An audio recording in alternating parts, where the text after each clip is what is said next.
In this tutorial, I'll show you how to install induction hob. Firstly, most hobs in Poland use a single-phase 203 volts connections. Your home should have at least 2.5 mm square cable, and check your circuit breaker. Ideally, you should have a dedicated circuit with a breaker of 25A to 32A. Go to your main electrical panel and switch off the power. Confirm using a multimeter. Your hob will now have three main cables: live, neutral, and earth. If the hob comes with a factory installed plug, you can simply plug it into the dedicated 203V socket.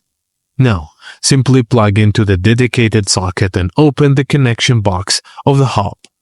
Connect the wires like brown to live terminal and blue to neutral terminal, or green or yellow to earth terminal.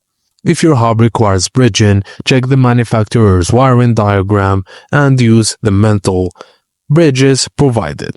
Secure the connections with a terminal block or connector. Then carefully place the hob into the cutout of your kitchen workshop. Ensure there is a proper ventilation around the hob. Turn on the circuit breaker back on. Test the hob with lower heat settings first. If everything works correctly, you're done. And that's it, guys. Thank you for watching, and please don't forget to like and subscribe for more.